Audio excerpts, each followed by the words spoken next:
Welcome back to the PFF NFL show. Trevor, Sikkema, Dalton, Wasserman here with you guys for another offseason topic in which we are going to break down the top breakout candidates for every single team in the NFL heading into the 2025 season. Dalton, I tried to stay away from rookies on this one. I feel like, you did a lot of the I would say grunt work for the players that we had to choose from here that we're going to be talking about here on the show. But, when I sort of looked at your list, and it's like, okay, like either I really agree with that's the player that I would choose, or I'm going to bring somebody else to the table. I felt like I didn't want to do rookies. I feel like I might have one in here if I remember correctly, but ultimately I wanted this to be like year 2, year 3, year 4 guys. Did you operate under the same framework guideline here for this exercise? Yeah, same thing. Tried to go with no rookies, right? Wanted somebody who last year didn't immediately break out to become a star if they're going into their second year, or just somebody who it seems like is kind of on that upward trajectory, right? So no rookies for me on this list. I think you do have one here towards the very end, but no rookies for me here on this list. I wanted guys at least going into year 2 for this one.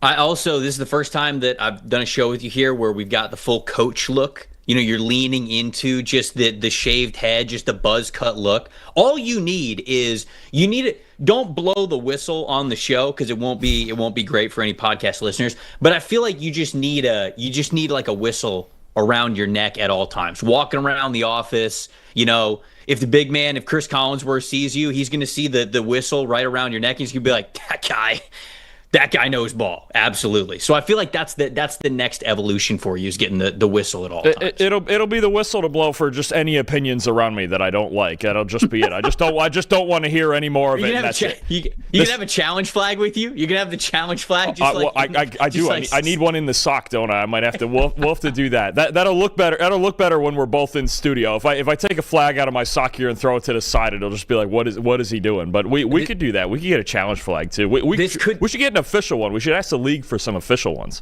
This could be a pretty good bit for the show during the season when if I give a take that's out of control, or if the producers do something that's absolutely out of control, you can throw the flag at the camera. Oh, don't give it to them, because they'll open the door and throw it from back there on the drone. No, I'm not going to give it to them. You still have it. I'm just saying you got the power to challenge it. So I would also be very curious as to what the technique is for you personally to holster the challenge flag. Like, are you in the sock like Belichick? Are you in, are you in like the sweater pocket right in front? Are you in the back pocket of the jeans or whatever, I'm just very curious what the technique would be. It would probably I never understood the sock, because it always feels like it takes forever. I'd probably just be back pocket. I need it just right in the holster immediately. I might even just impulsively throw it before I even should, but I would say I need it more convenient than the sock, because that really seems like it takes too long. Like we've seen Bill Belichick, seems like it takes an hour or somebody like that to get the challenge flag out of the sock. I don't really get the sock thing.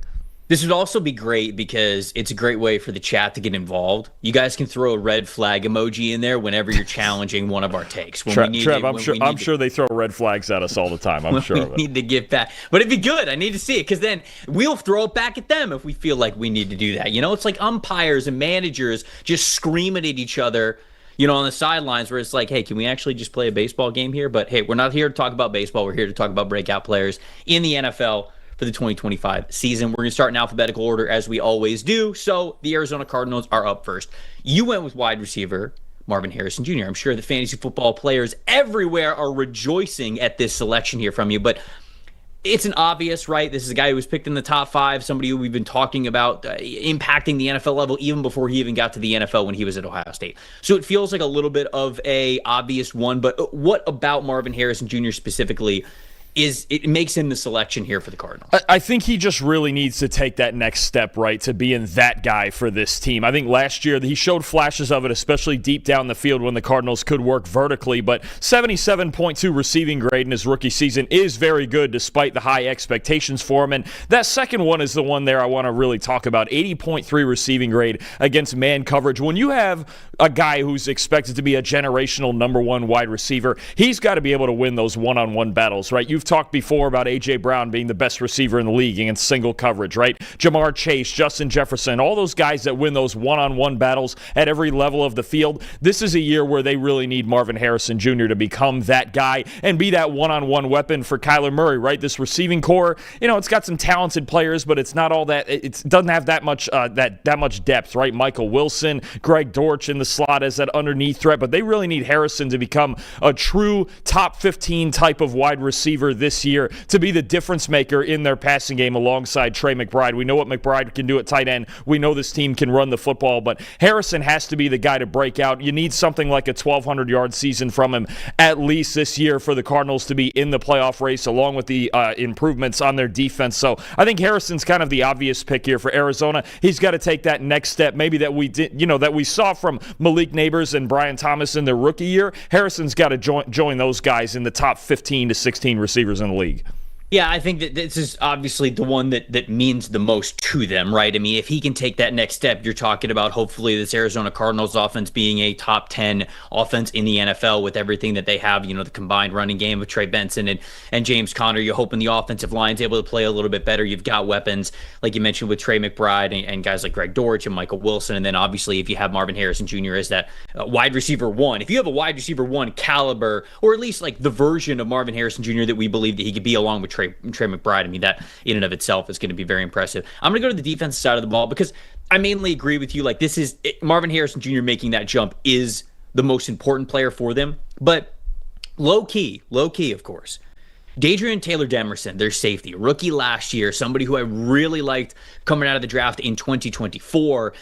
He only played 258 snaps last season, but he graded out pretty well. It was a 75.5 overall grade to him, 80.6 run defense grade, 70.5 coverage grade. I think that he's an all-around safety. He could play those single high responsibilities for you. Jalen Thompson's going into the last year of his contract, and so if DTD is able to play really well, I think that he'll parlay that into a starting role, maybe even this season. Maybe he could take over one of those starting safety spots. And I think that him and Budda Baker, even with Budda Baker getting a little bit older, he's about to hit 30 years old. Like, DTD being able to play that free safety role the way that we saw him play it in college, very, very impactful as that single high type of player who anticipates things really well. I think we saw flashes of that even as a rookie from him last season. I was so impressed with him when I saw him in person at the East-West Shrine Bowl during that draft process that he was going through. I mean, I've said this before on the show, but like day one, we're talking like install stuff. He's out here teaching the rest of the players like, no, I'm here. You go there. This is how this coverage works. And it's like, dude, this is day one. You're supposed to be learning this as well. And instead, he knew it well enough to where it seemed like he was teaching some of those other players. So I was just really impressed with what I saw from him in person. I was impressed with what I saw with him as a rookie. And getting him to ascend to that level, to have him and Budda Baker on the back end there, especially with Thompson going into the last year of that contract deal, I think it'd be really, really important for them. So I'm going to say that DTD, one of my guys, I think, in that 2024 class breaking out there. So he's the shout out there for me. Another one of my guys is the one that you chose here for the Atlanta Falcons. Offensive lineman Matthew Bergeron is somebody who I was a big fan of when he was coming out of his draft class in 2023. I had, I believe, a second-round grade on him. I felt very confidently that he was going to fit in well as a starting guard at the NFL level. The Falcons have one of the best offensive lines in the NFL. He played better last season. He sort of struggled a little bit as all rookies along the offensive line typically do. Overall grades around a 60 last season. Jumped up into the 70s last year, but you're choosing him for a big-time breakout player. Sometimes people would tell you, like, hey, something in the 70s, that's already a breakout player, but clearly you think there's more in the tank for him, as do I. Yeah, I think significant improvement last year. And first of all, he's durable, over 1,100 snaps in each of his first two seasons. And what you see is him just getting more comfortable in the Falcons system, right? You mentioned the PFF grade went from 59.1 to 70.9 in year two, which is already a big jump and was already 19th in the NFL. But he's getting more comfortable, a 75.1 outside zone blocking grade. And we know how important that is for the Atlanta Falcons. Chris Lindstrom is the master of it. On the other side, Caleb McGarry's really good at it. Jake Matthews has been really good at it for a long time, but Bergeron is starting to fit right in with those other veteran guys on this offensive line. If there's another jump, especially in the run blocking from him this season, I think he could go from 19th to potentially a top 10 highest graded guard. He fits in perfectly. Atlanta knows how to develop these offensive linemen, and I'm expecting another jump from year two to year three in Atlanta for Bergeron. Walt in the chat saying Kyle Pitts needs to have a breakout, number 4 overall pick. Obviously, I think that we agree with you there, Walt. I think that everybody kind of agrees with you there. I'm just tired of writing that down for the Atlanta Falcons. And so I think Bergeron's a really good pick from you there. Certainly with players on the defensive side of the ball, I think have to step up. Like Kenruka Rororo, who looked like the better of the young defensive linemen on that team last year. Can he really take that next step up? Braylon Trice missed time due to injury. Brandon Dorlus missed time due to injury. So can those guys come back and be fully healthy? Do we get a breakout year from those guys in their second season? But I think one of those 3 defensive linemen that they drafted in 2024 really has to break out for this team as well, even with some of the additions that they've been able to make this offseason. So I'll go, I like Bergeron, but any of those defensive linemen I think would be another pick for me there with Atlanta. For the Baltimore Ravens, you went with cornerback Nate Wiggins. And Wiggins, I mean, I talked about how offensive line is really tough to play as a rookie. Man, at corner, to play over 700 defensive snaps the way that Nate Wiggins did and still have around a 72 overall PFF grade, pretty good run defense grade, pretty solid coverage grade as well. Like, that is a really, really good rookie season at the cornerback position. It's just so hard to play that position at a efficient and impactful level when you are trying to learn how NFL wide receivers are going about doing things, how NFL offensive coordinators are trying to set their guys up, like all of that stuff. You're trying to take in throughout your rookie season while you're also trying to get better yourself. And I think that Nate Wiggins did a very nice job last year.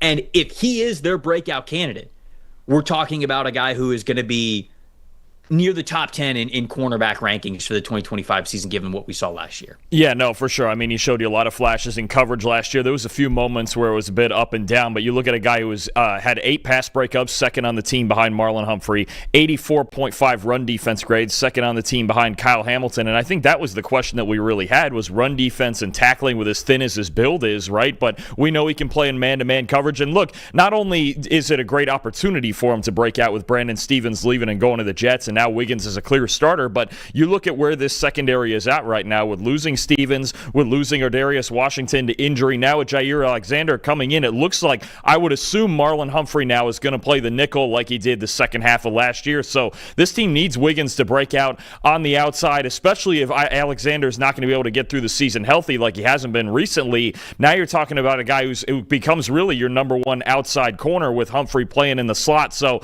it's a great opportunity for him to break out. He showed some really good flashes last year, and this Ravens team needs Nate Wiggins to break out in order to keep that elite secondary play going like they had down the stretch. I would love for my answer to be David Ojabo here, right? Somebody who had double-digit sacks when he was at Michigan in 2021, had the Achilles tear in 2022, or it might have been that season leading into that draft class in 2022, actually, if I'm getting my years mixed up. But he hasn't been the same since that Achilles tear. He's dealt with injury, I think, through his first couple of years with the Ravens, and it just feels like, with Kyle Van Noy, with Odafe Owe, with Mike Green now, with Tavares Robinson, like there's just a lot of pass rusher type players, that outside linebacker spot, to where, as much as I would love to say Ojabo could be a breakout player for them, I mean, he might be somebody who is like on the roster bubble. It feels like he could be like a trade candidate, right? Because of how deep that group is. And so Adisa Isaac as well, I'm just looking at the depth chart, he's another guy that they drafted a couple of off seasons ago. So I wish I could say Ojabo, but I do agree with you. I think that Nate Wiggins is the most likely player. And also, sort of depending on what you think of Zay Flowers, like if you believe that there's more in the tank, if you believe that he's truly going to break out and turn into this, top 15, top 12 type of a wide receiver, I guess you could say his name as well. I think Isaiah Likely could be another player that you throw in there, because I think that we're going to see the target share lean more towards Isaiah Likely in this next season and beyond. So I think that could constitute itself as a breakout season for him. But Wiggins is probably the most impactful player for you, like you mentioned. Buffalo Bills, I totally agree with you here wholeheartedly. Keon Coleman. This is the breakout player. I loved Khalil Shakir. He was the guy who they funneled a lot of the passing attack through. It was a diverse passing attack with the tight ends and the wide receivers last year. Shakir ended up having the most productive season. He was the most efficient player that the ball could go to from Josh Allen. But this year, if Keon Coleman can become that wide receiver 1 caliber type of player like we saw flashes of when he was at Florida State and Michigan State, I should say, even before he got to Tallahassee, that's just going to mean so much towards Buffalo's Super Bowl goals this season. So to me, I agree with you completely. He has got to be the top candidate for the Buffalo Bills to have a breakout player as Keon Coleman. Yeah, if he becomes that, then you really talk about the Bills possibly having the best offense in football last year. They were already arguably that last year with all the points, all the games in a row. They were scoring 30 points, in each game. But Coleman, look, 4th last year in the NFL in yards per reception. He just couldn't be a high volume target because he wasn't doing much underneath, right? The route running still needs some work. And we knew coming out of college that he needed to work on separating a little bit better, especially against single coverage. But if he can do that and add the underneath element to his game, now you're talking about an almost unlimited ceiling on this Bills offense with Josh Allen, with the way they run the football with Khalil Shakir and the tight ends and everything else that they have in this offense. Coleman, to me, first and foremost, yes, as the deep threat, but also getting more well-rounded. That's the last piece for this offense, I think, really becoming unstoppable. If he can break out in year 2 and really have the type of season that, let's say, he had at Florida State in his final season in college, then you're talking about having really no answers to stopping this Bills offense. You just have to outscore them. The problem is some teams have been able to do that in the playoffs, but keep giving yourself a shot. And if you have the best offense in football with this guy breaking out, then you have a shot to win a Super Bowl. For the Carolina Panthers, you went with their undrafted wide receiver, Jalen Coker, who was awesome for them last year. He only played in 11 games. He had about half of the targets, not quite, but almost half the targets that Xavier Legette had, and he almost had as many receiving yards as Xavier Legette did. And so this was somebody who, as the season went on, his reliability was huge, and he was somebody who was a record breaker and extremely productive while he was at Holy Cross. And I think just the level of competition that he went up against, where he was coming from that football program, not to have any disrespect to Holy Cross, but to me that was the only reason why I feel like he must have gone undrafted, because I thought the tape was good. I thought that he had a good draft process, and yet he still ended up going undrafted, and he ends up well outplaying that undrafted status even as just a rookie. So you're projecting him to have an even better breakout season. I'm assuming that's because you think that he's going to hit the ground running, probably as that wide receiver 3 going into the season behind, well, I guess, with Tetsuo McMillan now is, do you think Coker ends up overtaking that wide receiver 3 role with Thielen, or what do you think about Coker? I think it's more that you just have this depth of weapons in Carolina, and there's no reason not to use any one of them, right? And I think you're talking about, if we've been talking about this team needing to get vertical with McMillan and with Legette, and needing those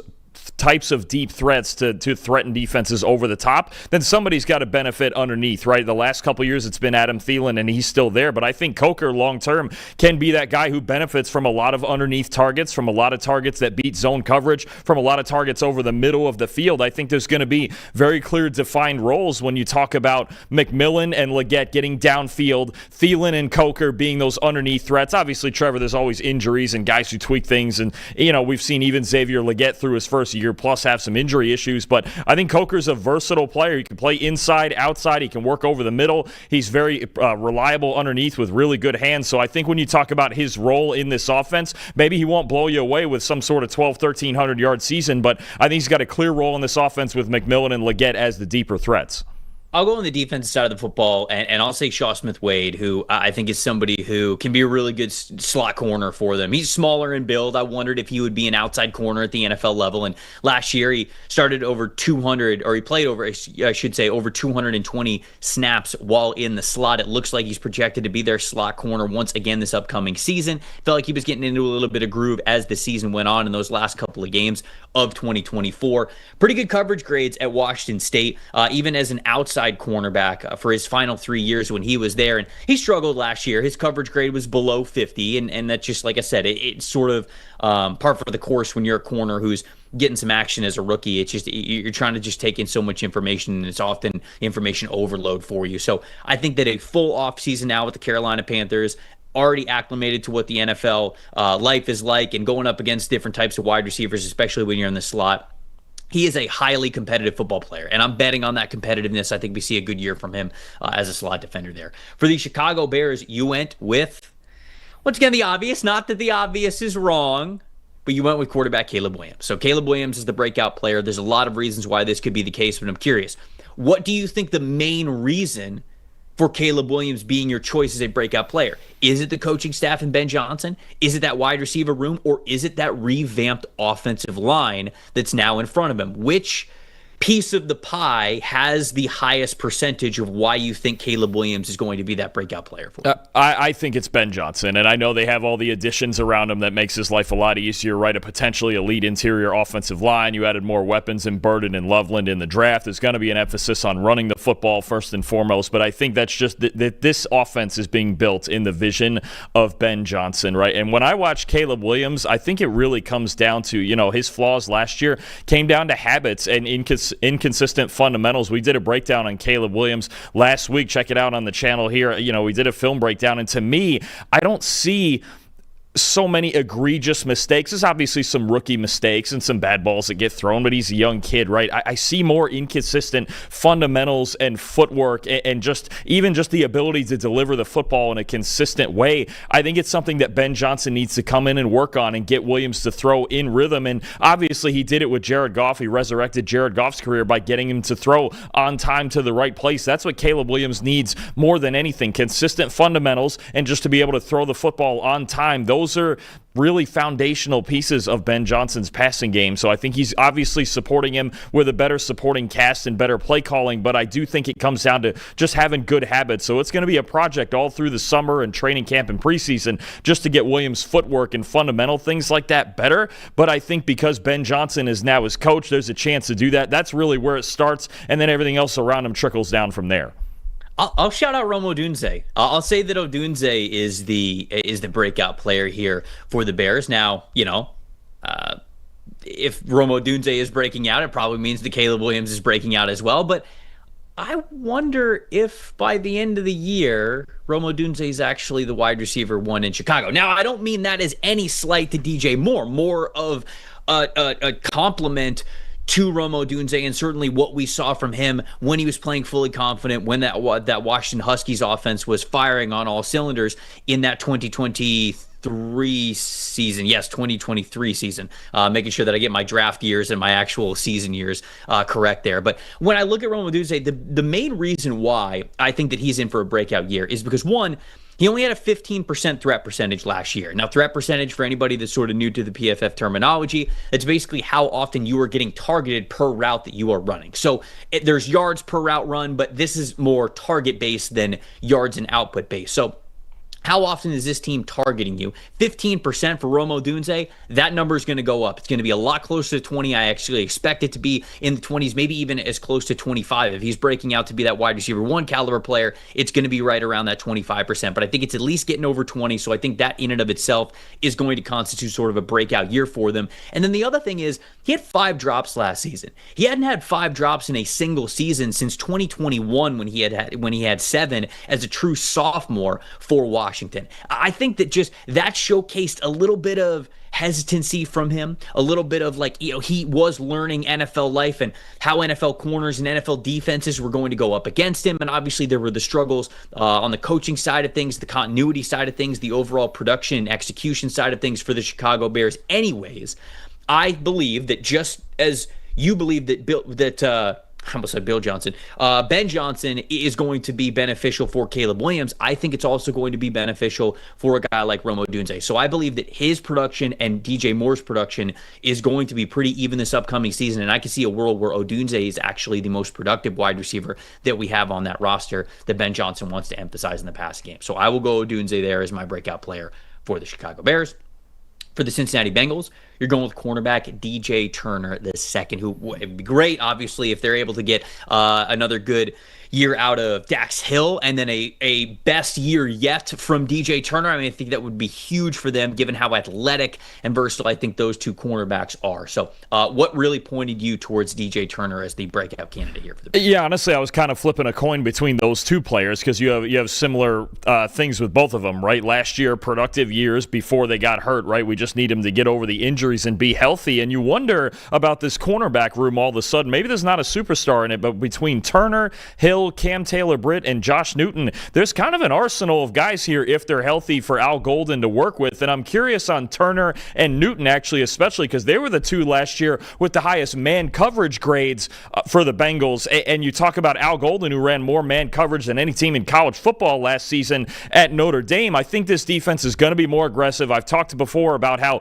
Geno Stone can really get himself back together back at safety, but I think the same applies to this cornerback room where you might have four productive players that can rotate in and out depending on what scheme you have. I think the Chiefs do a lot of similar things, right, with Trent McDuffie inside and outside, and then you have certain guys who are better in zone like Jalen Watson, certain other ones better in man like Josh Williams. So I think the Bengals actually have, quietly, if they're healthy, a pretty deep cornerback room to work with. But if man coverage is going to be the theme for Al Golden, I think DJ Turner's a guy who could really benefit from it. Yeah, the only reason why I would push back on Dax Hill isn't because I don't think that he could be a breakout candidate. Like, I kind of think he already has, right? With him settling into that role at outside corner, I feel as though he showcased a lot of good ability last year. And like you said, if DJ Turner takes that next step up, that's a really good cornerback room there. I'll say Amarius Mims. You know, people look at it and be like, okay, well, he still didn't play a fully healthy season, but he played more snaps last year than he ever had in the years that he was at Georgia, and I just feel as though he is too talented of a player to where we're not going to get a breakout season from him. I believe it's coming. He struggled last year, as like I've said on this show already. A lot of offensive linemen do when they're rookies, but I think that he has got the snaps under his belt that we got in that rookie season to where, you know, his overall grades, which the blocking grades from him last year, 57.8 overall offensive grade, 52.6 run blocking grade, and a 60.8 pass blocking grade. He did give up 33 pressures last year, which obviously when you're jumping from college to the NFL, you're probably going to give up a lot more pressures at the NFL level, especially in your early years. That is the case for him, but let's see a big breakout year for Amarius Mims, one of the most talented offensive linemen that they have, and certainly that we have, I think, in the NFL. So the ceiling is very high for him. I'd love to see a breakout year for Mims. Cleveland Browns, you went with their edge rusher, Isaiah McGuire, and this is a roster that I think really needs players on both sides of the ball to be able to step up. They're going to need breakout years and sort of career years from a lot of these guys, certainly as they are sorting out what their quarterback position is going to be. I have a player on offense that I'm going to shout out here, but you ended up going with McGuire, their edge rusher. Yeah, he really started to come on last year, and I think he's going to get more recognition as he becomes a starter this year, because obviously they paid Myles Garrett, but they didn't go out and get any other edge help, really. They feel good about their internal options here in Cleveland, and that's because Isaiah McGuire, Trev, first of all, 86.1 run defense grade last year, third best of any edge defender in the NFL, and he also added in 29 pressures. That was the third most on the team. I think in a starting role, when you're talking about starting across from Myles Garrett, having now Mason Graham, the fifth overall pick on the inside, McGuire is going to get a lot of one-on-one matchups both in the run game and the passing game. I think you could see a big jump in production, especially as a pass rusher. Former fourth-round pick, really got his first extended chance to play last year after, 2023, where I think he played less than 100 snaps. McGuire really became a starting caliber player for them towards the end of last season, and I expect him to be really good coming into a full season in that role this year in 2025.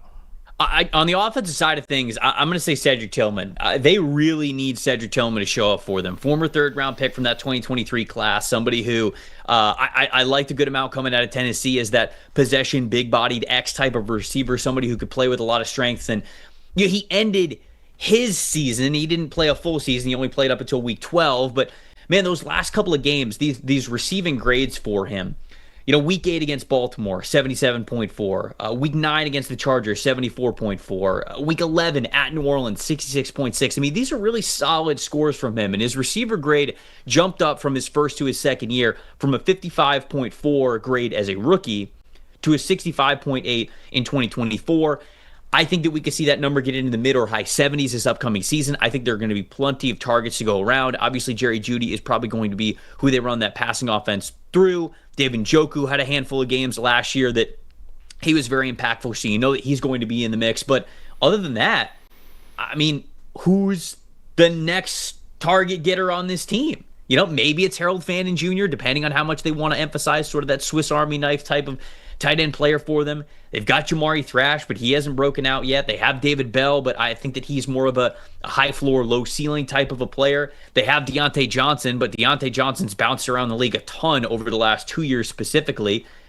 I think the next obvious player is Cedric Tillman, and I think that by default, he should be wide receiver or target player number 3 in that passing attack going into the season, and he could end up being, I think, the player who has the second most targets behind Jerry Jeudy. So I think it could be a big year volume-wise and production-wise for Cedric Tillman, and so I think that he is certainly in for a breakout year there for the Browns.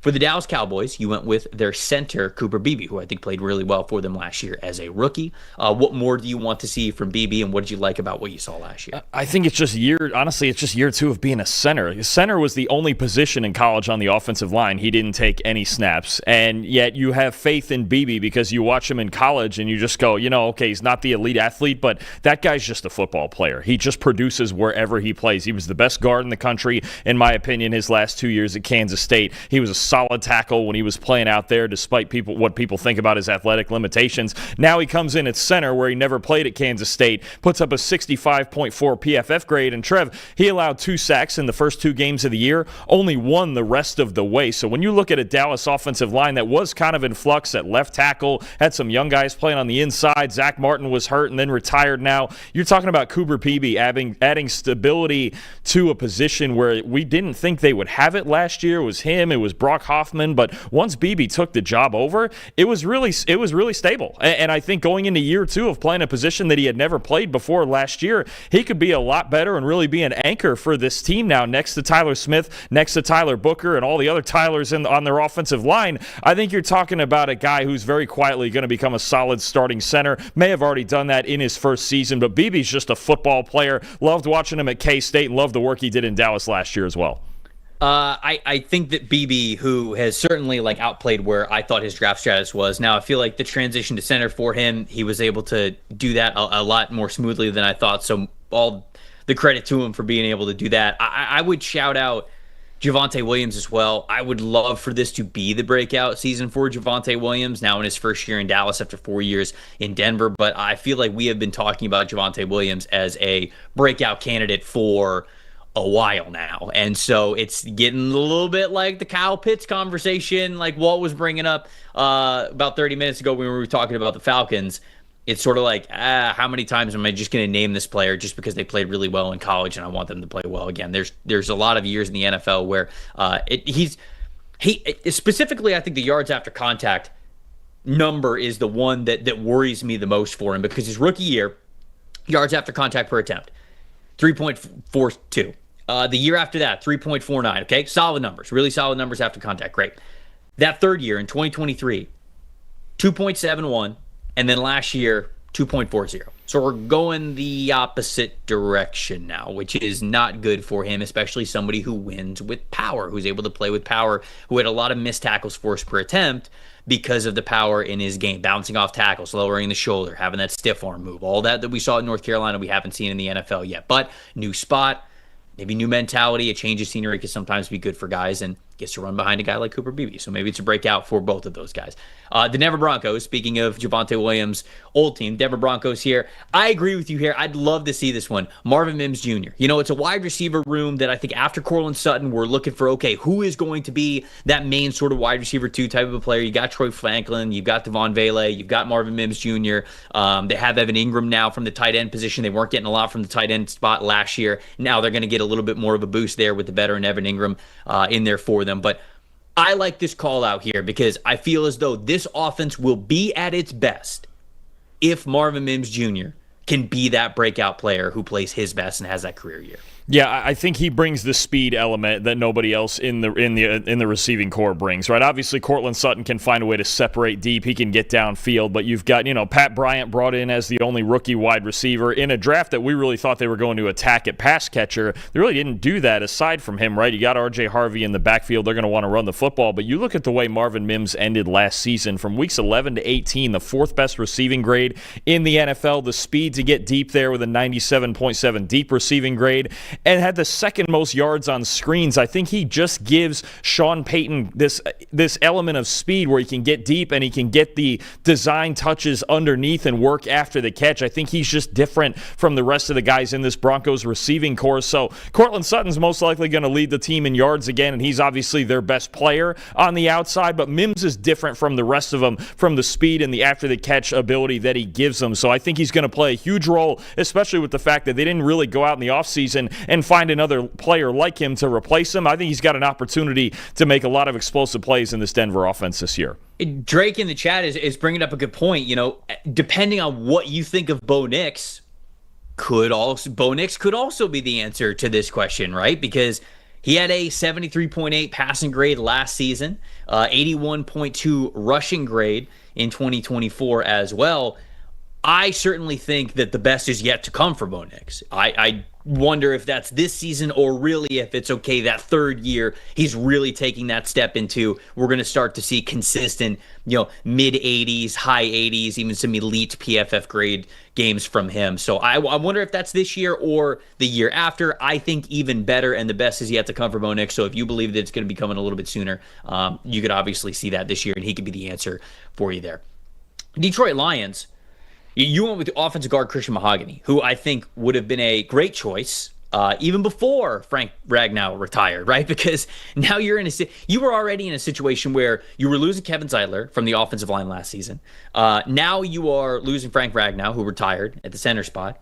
And Graham Glasnow, yes, he's back and he's going to play for you. He's going to be a part of this offensive line, but he's also getting a little bit longer in the tooth, right? He is also a little bit older. Is there any sort of drop-off from him? And they've got a couple of players like Tate Ratledge and Miles Frazier, Christian Mahogany, but Christian Mahogany has to be one of those players that I think is really able to step up for you. So I like this call out from you, especially because there is more uncertainty with Detroit's offensive line. I'm not saying that it's dire and it's bad and Detroit's offensive line is not going to be good, but there's more uncertainty this year with that offensive line than there have been over the last 2 or 3 years with this unit. So I do agree with you. Mahogany is somebody who, when he landed with Detroit, I said this is perfect. This is the perfect offense for him to land in. It's ass kickers, it's man and gap blocking scheme, it's moving these dudes off the ball against their will. That is what Christian Mahogany does very well. And I think he's got a great opportunity to solidify himself as one of their starting guards moving forward. I absolutely agree. He was their highest graded offensive player in their playoff loss to Washington. He looked excellent in the limited time that he did play last year. And you mentioned it's so important for him to come in and at least be a solid starter. We both had faith in him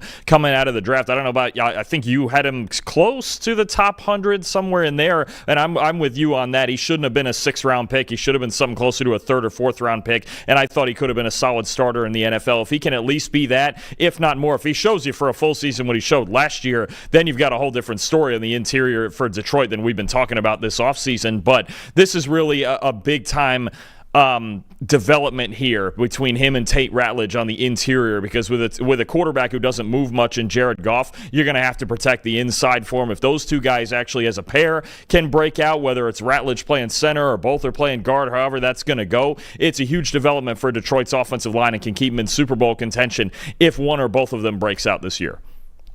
So we have some breaking news here on the show that we need to talk about, because as of 2 minutes ago, Jalen Ramsey decided to put his Adam Schefter hat on and he broke his own news that he is getting traded to the Pittsburgh Steelers.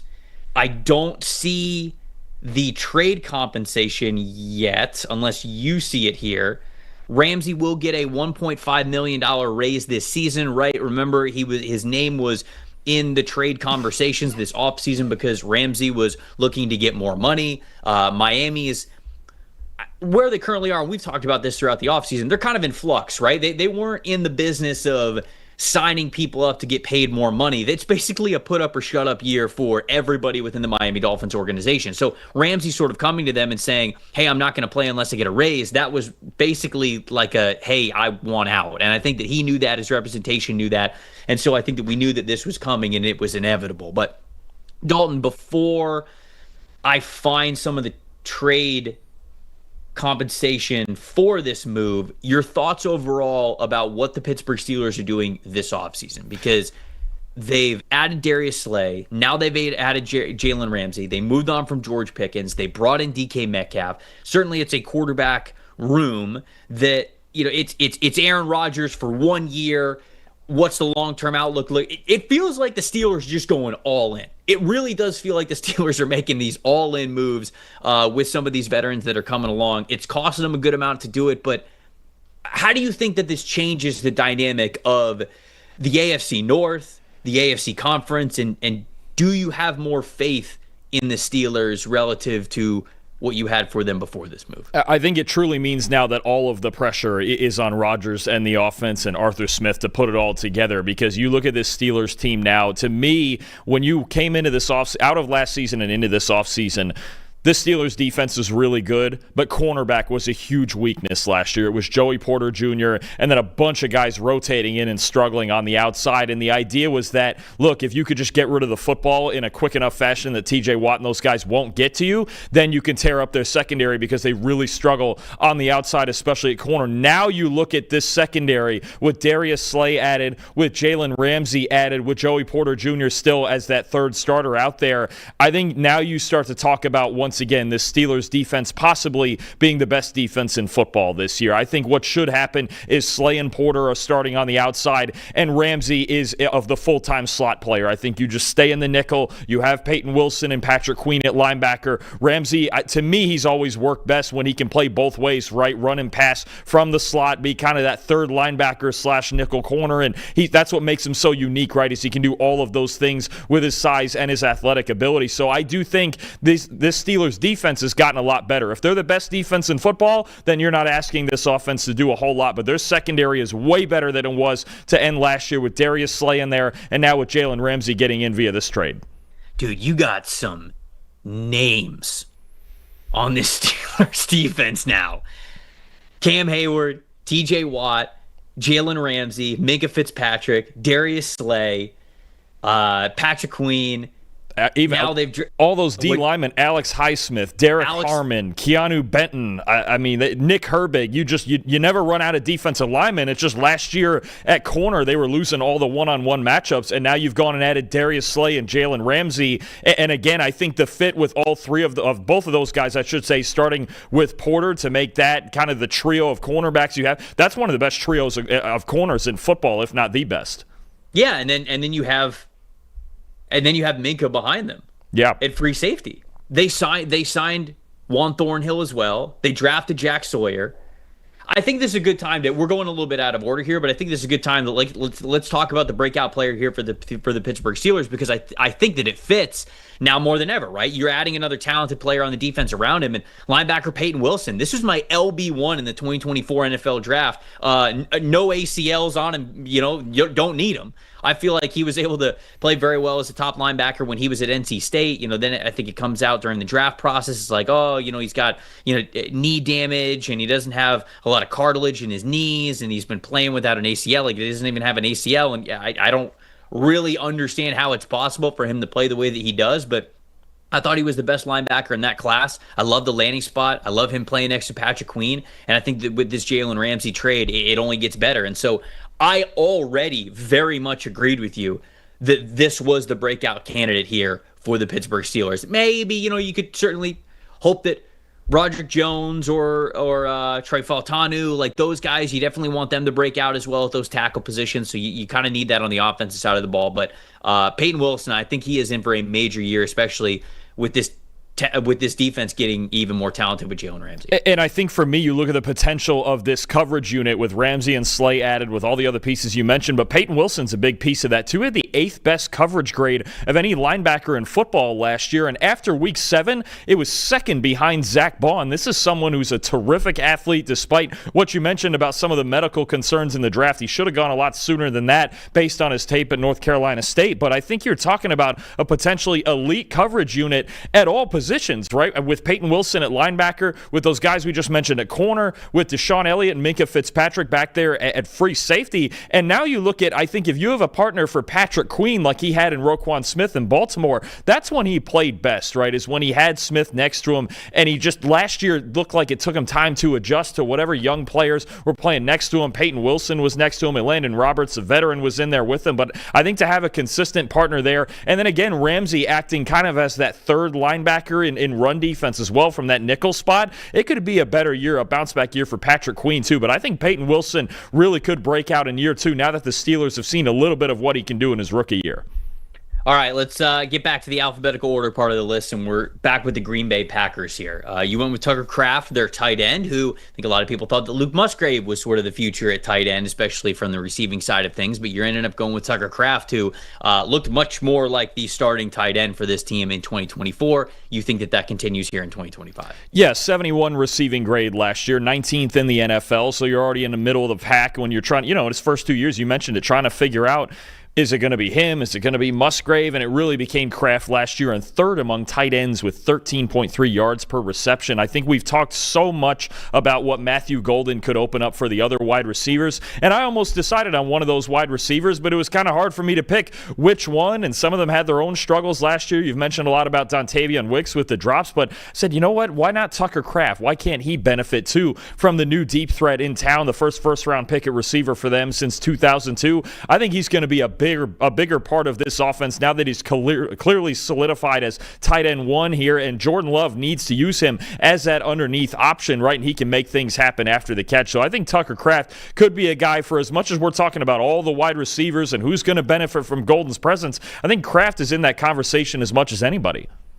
I'm going to go with Javon Bullard, somebody who I really loved last year, when he was at Georgia. Now he'll get the opportunity to, I think, be the starting slot player for them. Last year, when you look at his numbers when it came to snap counts, he was a box defender, 169 snaps, slot corner, 361, free safety, 259. So he played mostly in the slot anyways. I think that he is going to main that spot again this upcoming season. I just love him as a football player. I think at Georgia, he was most impactful when he was a nickel defender. I love that that they are leaning more into him with that role at the NFL level. They kind of tried to figure it out with him, and certainly that safety rotation, that young safety rotation that the Packers had. Evan Williams, Xavier McKinney obviously was a stud last season, but you've got guys that can play at safety, especially with Evan Williams really emerging. You could move Javon Bullard more into that nickel role where I think he does his best work near the line of scrimmage. So I think it's a big-time breakout season for him, and I think we're going to see the best version of Javon Bullard like what we saw when he was at Georgia. Speaking of Georgia, boys, Kamari Lassiter.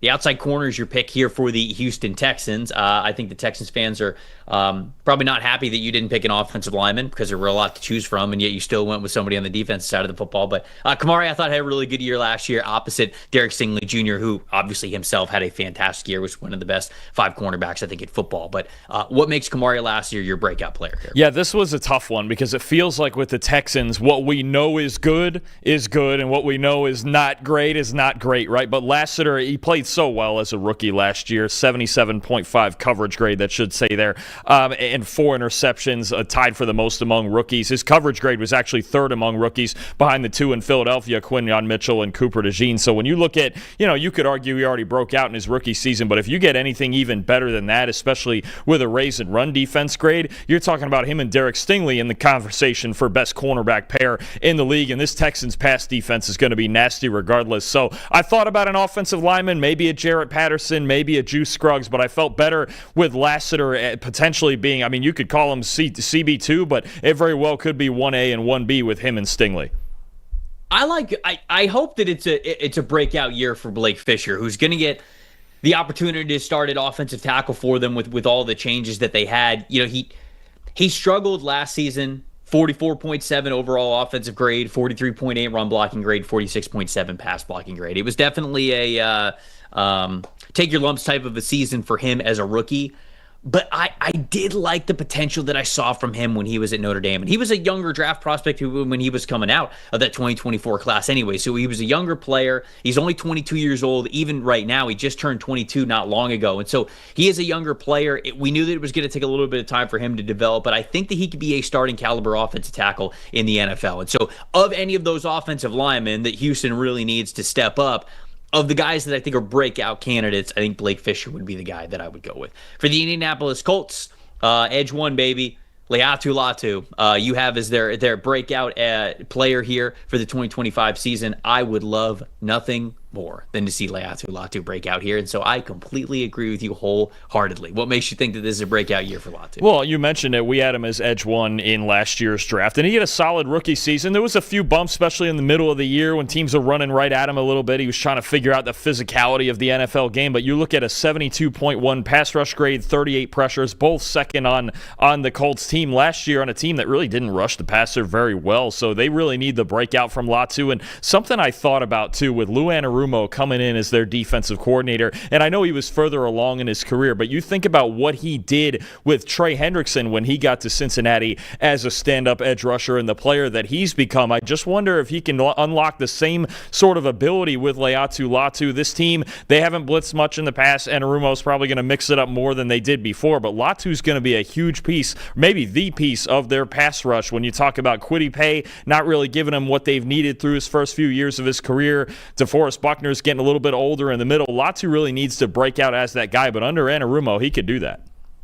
Yeah, 72.1 pass rush grade from him as a rookie last season, 91.0 pass rush grade in 2022 at UCLA, 94.3 in his final year in 2023 when he was at UCLA. So it's definitely in his background to expect a breakout season from him. And obviously we say edge one because we had him as edge one, but Jared Verse is edge one right now from that class with how fantastic he was last year with the Los Angeles Rams. For the Jacksonville Jaguars, this is interesting. This is one of the teams that I know that as we were sort of talking about this as a show and as a staff, you were like, the Jags are kind of tough right now as identifying a player who's going to be a great breakout candidate for them, because a lot of their stars, a lot of the guys they need have sort of already broken out or sort of solidified sort of what they are in the NFL. You went with offensive tackle Anton Harrison, who I liked a good amount coming out of the 2023 draft class. Is that the 2023 draft class, I believe? Just loved the footwork, loved how nimble he was, loved how he was able to move. But I figured that it was going to take a little bit of time for him because he struggled with strength at Oklahoma, even though he won very well with finesse and protecting that outside shoulder and moving very well, mirroring pass rushers.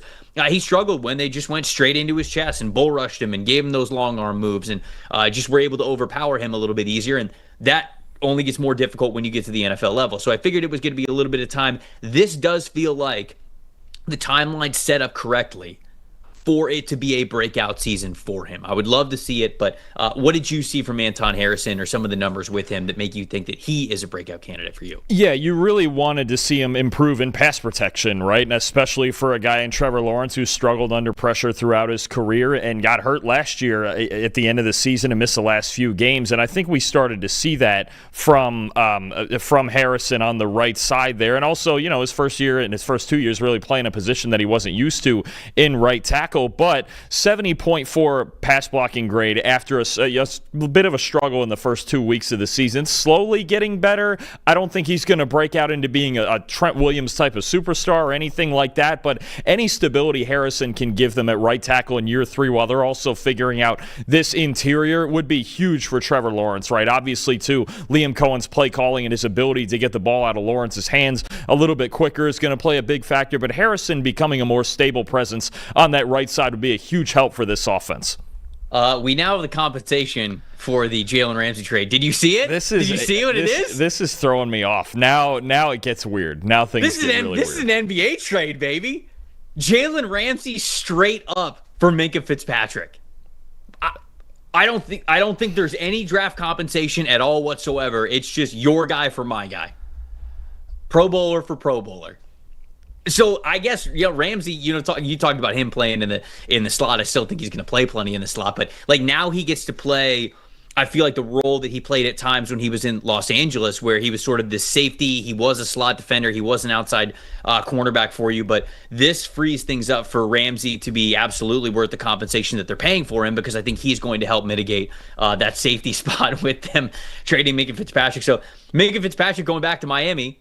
Did he want to go back to Miami? I wonder if he actually wanted to go back to Miami there. Maybe he did. But Dalton, okay, your thoughts on the compensation with this being the trade here? I mean, I'm trying to figure this out from both sides, because now do we not have questions now about the Steelers at safety, or is that just not going to matter? Because you've got I'm looking at it now. You've got Deshaun Elliott, who was there last year. And you're going to have Well, I guess they're going to start Juan Thornhill is what it's going to be. So they feel better about... Which is fine, right? I think Juan Thornhill is a good player. It's a good fit for a defense that runs a lot of single high, and he can sit back there and go get the football. So what it is they feel better about having Ramsey and Thornhill than they would about Minkah and kind of whatever, say Beanie Bishop or whatever they were playing in the slot. I kind of agree. I kind of get that now. It makes more sense when you think about having Thornhill back there. Maybe we'll question the safety unit during the season, but I think you're talking about now Elliott and Thornhill's not a terrible safety pair to have. And when you think about the role that Thornhill can play in this defense, now you obviously lose some depth back there, and maybe they move some other guys. You have Miles Killebrew back there. Maybe Bishop goes back and plays safety. But I think the dynamic holds in that Ramsey's going to play in the slot full time, and now you've just got Thorn. And it's interesting, too, because you talk about their draft capital and not having to give anything up. The way that this could work for the Steelers without giving up any draft picks, and Fitzpatrick only graded around his 66 last year, this could be a huge win for the Steelers. As far as the Dolphins go, I think even getting Minkah in there, it's odd that he goes back there. I still don't have a ton of faith in that secondary, and I'm not sure it gets better swapping out Ramsey for Fitzpatrick. I don't know where we go now with this Dolphins secondary, too, because now they're loaded at safety with a bunch of guys they signed in free agency plus Minkah, but they still now they have that's the worst cornerback room in football, right? Right now, the Dolphins. Yes. I mean, so it doesn't help them in that sense. I think it's cool to have a million safeties. Unless I'm forgetting somebody, it's not close. They would have Storm Duck, Cam Smith, Kader Kohu, Artie Burns, Jason Marshall Jr. Yeah, that's the bottom right there. They have a bunch. You have Ashton Davis and Melifonwu and now Fitzpatrick at safety, but they have nothing at corner. So the Dolphins kind of and to me, here's the thing, Trev. They spent the money at safety, and they spent the money. And here's the problem. They didn't break the bank for Davis or Melifonwu, but still, you spent your money at safety. Do we know where the Dolphins are even at as an organization to get no draft comp for Jalen Ramsey? What is this even? What is it just? I don't know all the details either on Minkah's contract, but you're talking about a team that is very much teetering between competing and not this year. And they did not get a single draft pick for Jalen Ramsey. I don't think I'm a huge fan of this if I'm the Dolphins. Minkah has one more year left on his deal. His cap hit is fine. It's like 15.5 this year, and then it's 17.6 next year. But he's 30 years old next year. So you're probably fine. Can you even get out of this? Let's see. You could get out of it. You could get out of it next year if they wanted to. You could do. I would assume you could do a post June 1 and get out of it. Yes, he has no guaranteed money left on his deal. So you can totally get out of this contract. Getting out of the Ramsey contract is big for them with their salary cap situation because there's heavy cap charges the next couple of years on Ramsey. But to get no draft compensation is wild to me for a team that we really are unsure of what they're going to look like. Wait, what? And I was this is something else dropping now too. The Dolphins are trading tight end Jonnu Smith to the Steelers for a late round pick swap. What are the Dolphins doing? I don't get it. What? You got a team who found a perfect fit with a tight end in Jonnu Smith, and they gave him away for nothing. I don't. A late round pick swap sounds terrible. Yeah, it's probably something like Jonnu and a 6 for a 5 or something like that. They're clear. So the point of this trade for the Miami Dolphins is instead of getting draft capital, they want to clear the books as much as possible. That's what's happening here. Yeah, because they didn't. If they wanted to pay Jonnu Smith, they would have done it already. That's been the big controversy in Miami is that Smith wants not even necessarily a hefty raise, although he's got a 1-year extension for $12 million from the Steelers. But they're clearing cap space. They're trying to get younger. They're clearing cap space. I would sit here and question what we start to think about Tyreek Hill now. Very soon. That's immediately where my mind goes. Is like, are you blowing this whole thing up within the next year? And if you blow this whole thing up within the next year, does that include at quarterback? Well, right. So Jonnu Smith was a free agent this upcoming season. So he got a 1-year extension from the Steelers. So he at least gets a 1-year extension there. Jalen Phillips is a free agent this coming offseason. So you have to think about what to do with him, given the injuries that he has gone through. I think with the way Chop played last year, you're probably moving on. Yeah, you move on from that, and and you still have Bradley Chubb signed. You're trying to rebuild that D line with young guys, Kenneth Grant and those guys. I just to get nothing more than a pick swap for Smith and Ramsey, and obviously you get Minka back. This is about clearing the books long term. This is going to be Tyreek's last year. Tyreek's not going to be on this team next year. I wonder if he makes it to the season in Miami. If he gets, I don't think he'll retire. Oh no, I meant as a trade in the next, who knows, month and a half. Either that or by week 8 or whatever the trade deadline is. I got to think Tyreek Hill's going to try to find a way. He's going to find a way to get to a contender, because this is clearly not it. If you're selling off Jalen Ramsey for cap space and you're getting rid of Jonnu Smith, who was their third best receiver last year, I don't know where this is going in Miami. Now, I think that's really what it is these moves are just meant to clear the books and start clearing cap space for beyond 2026 even. Yeah, I guess so. I guess it was just like we normally think of teams loading up with draft picks when they're rebuilding, but I guess it is just Miami's. Like, because what's Tua's contract? I think that's the important part here. Let's see, I'm going to pull it up now here.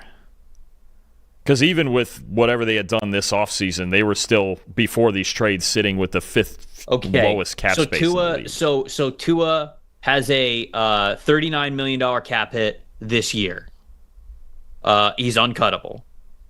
Well, I guess nothing is anymore after the Russell Wilson deal. But he's basically uncuttable. Next season, it jumps from $39 million on the cap to $56.4 on the cap. And he's cuttable, but you don't save a ton of money. He's in 2027, he is $53 million on the cap, and in 2028, he's $65 million on the cap. There's no guaranteed money on either of those deals or on either of those years.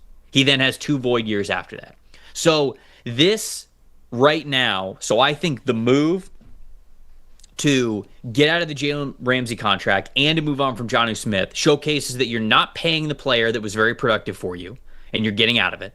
You are getting out of the Jalen Ramsey contract for a player whose contract is a lot more flexible and is up in 2026.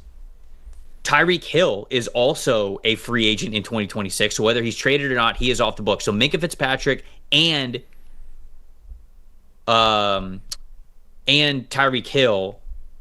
No, Minka's the year after.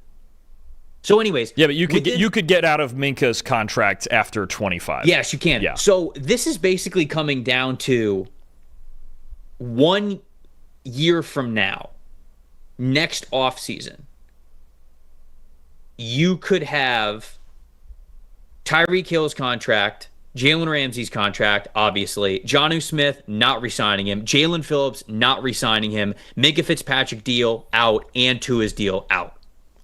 You can entirely reshape your salary cap and your roster in the next calendar year with what Miami is doing here to just go full tank. Yeah. And be one of the worst teams in the NFL this year, but more realistically next year. And I'm always hesitant to do this, but Dalton, you're a college guy. You know what the 2027 NFL draft class could be. Now, they didn't load up on draft picks, so there's sort of that equation here, but they certainly loaded up to be bad to capitalize on whatever that 2027 class is.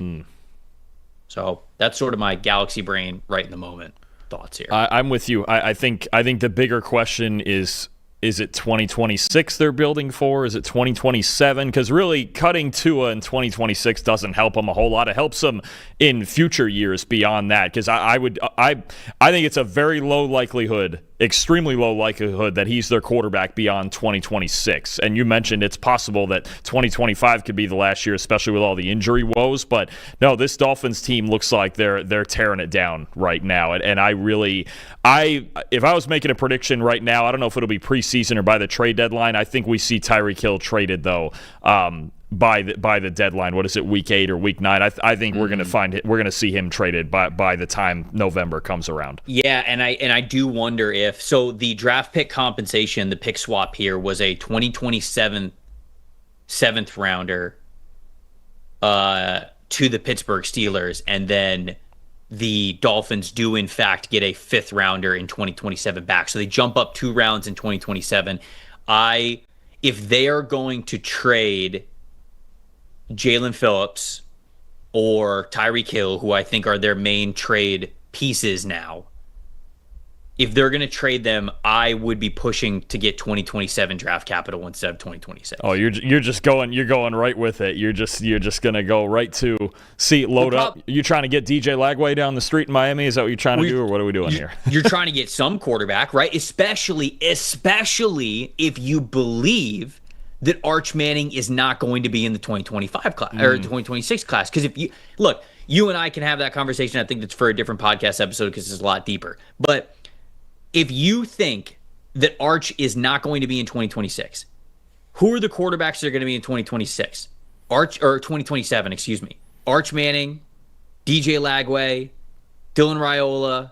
Like, who you would know better than me of even some of these other guys that are younger that could be in that class. But like, those are 3 quarterbacks who could be franchise caliber quarterbacks. Yeah. And you're giving yourself the ability to pick one of those 3 players in 2027 if you're the Dolphins.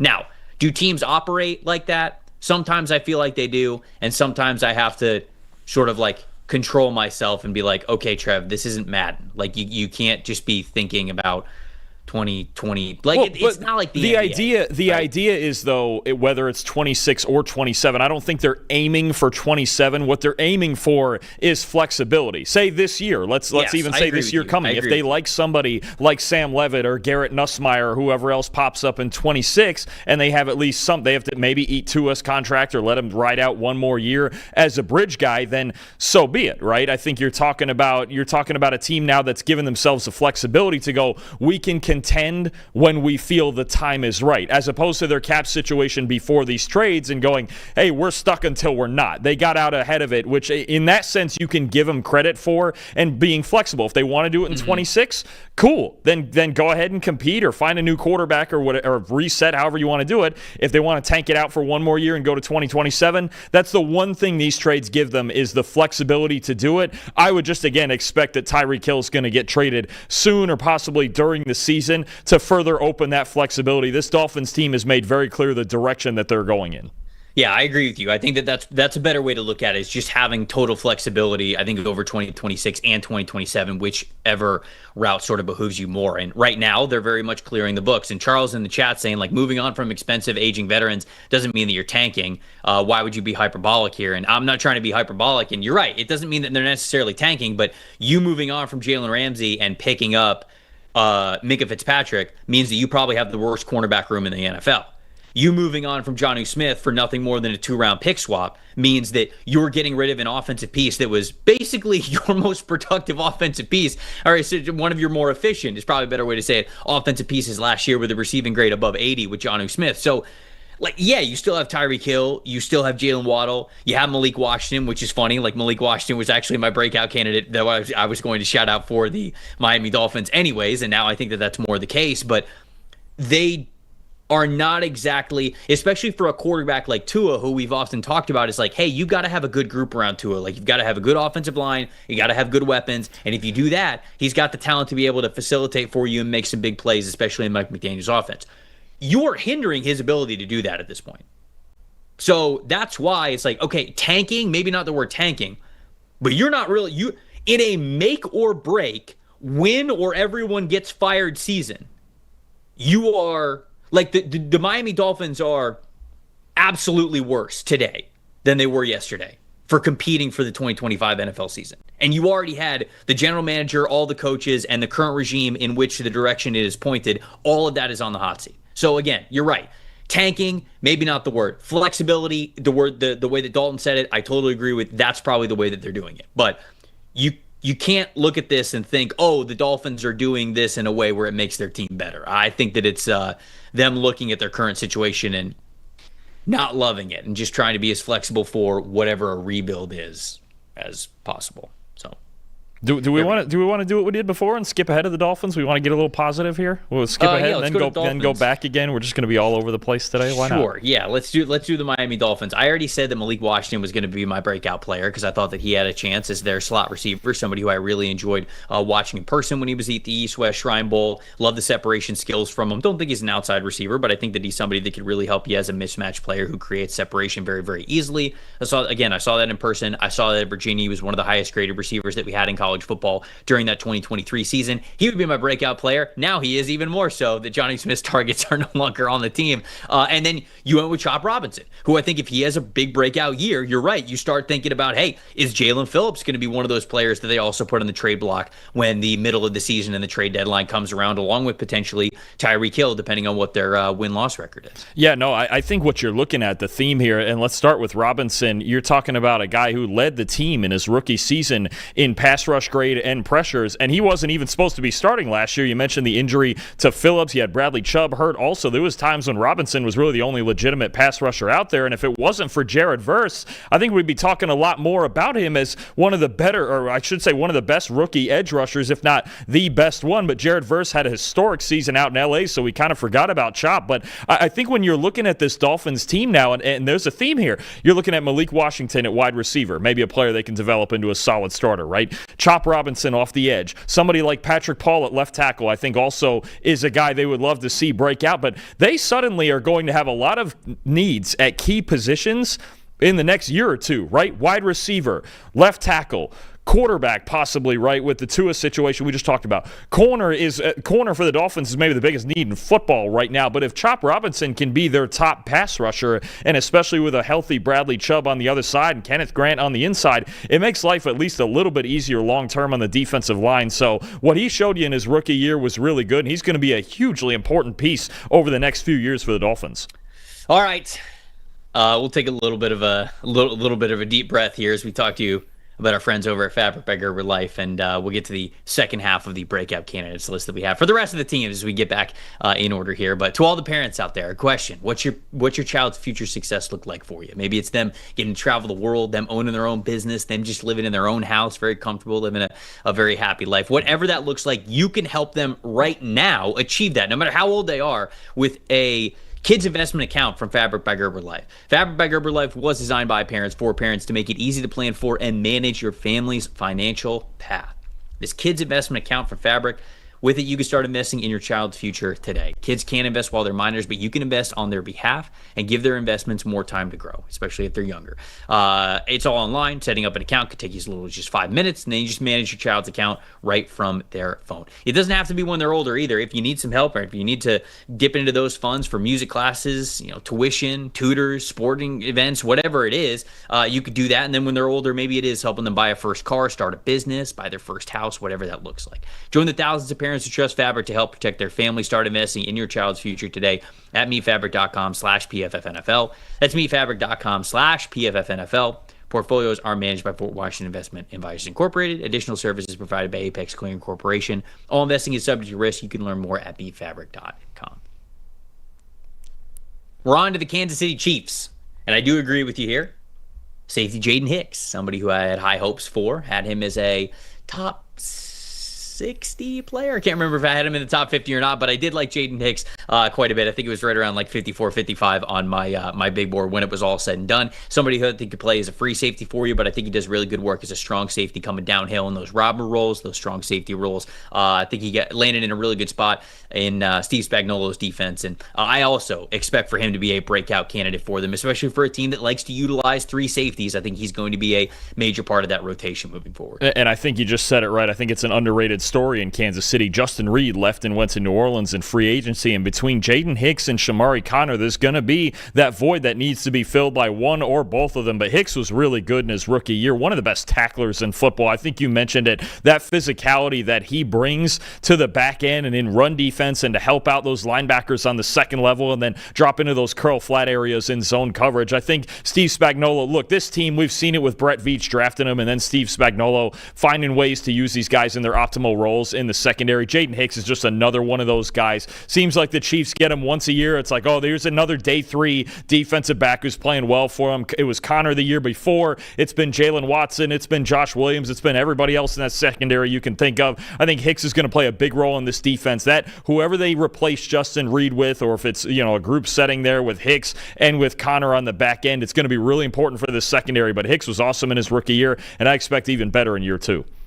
For the Las Vegas Raiders, you went with center Jackson Powers Johnson, somebody who I know a lot of people have some high hopes for, given how dominant he was when he was at Oregon, what he showcased when he was at the Senior Bowl. This is somebody who I think people believe can be a top 10, maybe top 5 center in the NFL. And so you picked him to have a breakout year. What's that look like for you with Jackson Powers Johnson? That looks like a full year of playing center, where he should have been playing the whole time. And I know they had the veteran Andre James in there last year, so they had Powers Johnson at guard at first, playing a lot of right guard. But when he was at center, his grades were higher, his pressure rates were better. 70.7 PFF grade when he was playing center last year. That was closer, I believe, to a 63 when he was playing guard. And you look at his pressure rate and pass protection. He won the Remington in 2024 for a reason, and that was his pass protection. Only gave up 1 pressure at Oregon in his final season, playing center the whole year. Last year, 2.4% pressure rate. Trevor, the 6th best among any center with 200 pass blocking snaps. So you're talking about a guy who's a potentially elite pass protector for Geno Smith, solid run defender, run blocker, who's going to be a really good fit, I think, in Chip Kelly's system, and back to his natural position with a full offseason there, with a full season playing where he should be at center. I think Powers Johnson's going to be one of the best players at the position pretty soon. Yeah, I agree with you. I feel like that was the comfortable home for him. And if he's there in a starting role full time, if they're just like, okay, we figured it out, we played the musical chairs a little bit, guard, center, all that kinds of stuff. If they're moving forward with him at center, he would also be my breakout candidate there for the Las Vegas Raiders. For the Los Angeles Chargers, we're sticking along the offensive line. You went with Joe Alt, who I thought Joe Alt had a really good rookie campaign, right? So if you think that Joe Alt is going to have a breakout season, you must be talking about him ascending into, that tier 2 maybe of offensive linemen. I don't want to quite say tier 1 yet, but if he can get up to that tier 2 of offensive tackles in the NFL, especially with it only being his second year at right tackle, I mean, that would be a incredible accomplishment for him, and obviously would mean a lot towards this Chargers offense this season and beyond. Yeah, that's what we're getting at with Alt here, is that he could be a potentially elite player. And that's the reason Jim Harbaugh drafted him 5th overall, right? Because he believes he could be one of the best tackles in the league. And I think we see some parallels here. First of all, you just mentioned it. He never played right tackle in college. He was a left tackle all 3 years. He goes to right tackle, 75.9 PFF grade, top 25 among all tackles in the NFL, right? His true freshman year at Notre Dame, 78.8 PFF grade, and then the last 2 years he was the best tackle in the country, bar none, right? I think you're talking about a guy who could make that jump, especially with the way that he plays in pass protection, how smooth he is, even flipping to the other side last year. This is somebody who I could see grading somewhere in that low 90s, that elite range, and being a top 8 to 10 tackle in football this year. He's got a whole offseason to get used to right tackle. It could be the best pair of tackles in the league this year with Rashawn Slater and the way he played, and now Joe Alt upcoming. This is what Jim Harbaugh envisioned. When I say we have a breakout coming for Joe Alt, I think he's going from good to elite, because he was already really good in his rookie season. I'll say Daiyan Henley. I'll flip over to the defensive side of the football. He played over 1,000 snaps last season. It was solid. His first 2 years, he had very similar overall defensive PFF grades. It was right around, I think it was a 60.9 and a 69, or sorry, a 69.9 and a 69.5, but he only played 54 defensive snaps his rookie year, and he played over 1,000 last year. So yeah, okay, the grades are similar, but the sample size is much bigger. So you take last year's, and I think that means a lot more. But I think that he will get into the high 70 overall season PFF grades, maybe even in the low 80s. It's tough to grade super well as a linebacker because you have so much on your plate. But this is somebody who has had really good grades in run defense as a pass rusher and even in coverage, right? And I think that pass rush grade could be better for him, but I think certainly the run defense grades and the coverage grades really encouraging from him over his first 2 years, but mainly what we saw last year. So I think that Henley can establish himself as the true middle line. Well, I don't want to say middle linebacker because I think they could use that speed to move him as a will linebacker, and certainly he could play Mike as well. But Junior Colson, I think he's going to be able to play some Mike for them too. So not that middle linebacker when I say that, but that middle of the field, second level centerpiece type of a player who can get sideline to sideline for you and make a big difference with all that speed. Is I think that Diane Henley could even have an even better year than what we saw last season.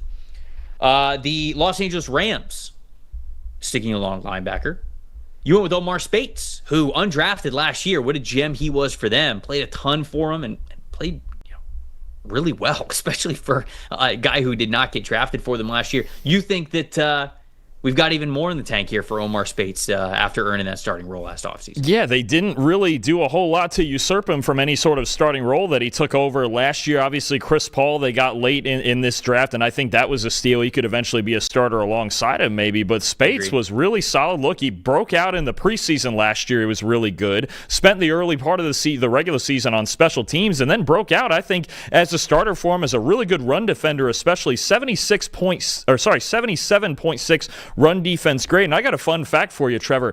He is the only linebacker in the league last year to play 150 run defense snaps and not miss a tackle in run defense. Didn't miss a single one. He only had 4 missed tackles all year, all on pass plays. 2 of them were against A.J. Brown. 2 of them were against Josh Allen. So anybody that's not an absolute freak of nature, Omar Speights can handle, at least as a tackler and certainly in run defense. I think you're talking about a guy who's a crucial piece to this defense. We really like their defensive line. They're figuring it out a little bit in the secondary. You're going to mention a guy in the secondary that I almost thought about for this as well. But I think Omar Speights in the middle and the development he has going into year 2 after a very unexpected and solid rookie season, great preseason, solid regular season. I think he's a huge piece of this defense, especially when you talk about who's the main competition, who's the team they couldn't stop. Philadelphia. Why couldn't they stop them? Because they ran it down the throat with Saquon Barkley. There's teams in the NFC that can run the football. The Rams need to get better with it, and I think a full year 2 of Omar Speights is really going to help that. Cam Kinchens is the guy that you were mentioning that you almost went with, that I would go with here as the breakout player. Kinchens is a very interesting player because if you go back 3 seasons ago, so to his sophomore year when he was at Miami, an elite 90.7 coverage grade as a true single high free safety. Now, he wasn't able to replicate that in his final year at Miami before he declared. The coverage grade was low 70s. Like it wasn't the same sort of impactful play. But then landing with the Los Angeles Rams last year, playing more of that free safety role once again, I thought he played really well as a rookie. 73.3 coverage grade from Cam Kinchens. 71.5 overall defensive grade on 623 total defensive snaps. Now, I think that what I'm really looking to see from Kinchens isn't those high-end plays. Like, he had those high-end plays last year. I just want the floor to be higher from him because last year he had 3 games that he graded above an 80 overall. And yet he had 3 games in which he graded below a 30 overall. So let's raise the floor a little bit. We've got the flashes of good play from him, but let's make sure that we raise that floor a little bit here. This is when I was researching this, I found this kind of amusing. Dalton, this is a 6-game span here, okay, in order, in the middle of the season from Cam Kinchens. 87.8 overall defensive grade, week 9 against the Seahawks. All right, great. The next week, 27.6 against the Dolphins. Not good. The next week, 92.6. Okay, we're back on track. Love it. Elite grade. The next week, 32.7. Okay, massive crash down once again. And then he had an 81.4 in week 13 at New Orleans. So it was just like the mountaintop and then the lowest valley from him. Can we get a little bit more consistent play? And if we do, I think he'll give you the high-end plays to have some really good grades this upcoming season. We already talked about the Miami Dolphins a couple of minutes ago, so we're moving on to the Minnesota Vikings cornerback Isaiah Rodgers. This is somebody who you have talked about over the last couple of months, really liking this landing spot with him coming over from Philadelphia, now now as a member of the Minnesota Vikings. And so why is he the choice here as the breakout candidate here? Look, I think he could start on the outside for this team. There's questions about Mekhi Blackmon and his health. Obviously, they re-signed Byron Murphy, but there's a clear role somewhere in this defense for Isaiah Rodgers. And look, he's never played more than 525 snaps in a season, but he's always graded well. Top 25 grade last year. Fourth last year with an 83.4 man coverage grade. That's huge with as aggressive as Brian Flores gets in his defense. I think as a press man specialist, even if he's just that and he plays somewhere between 400 and 500 snaps again,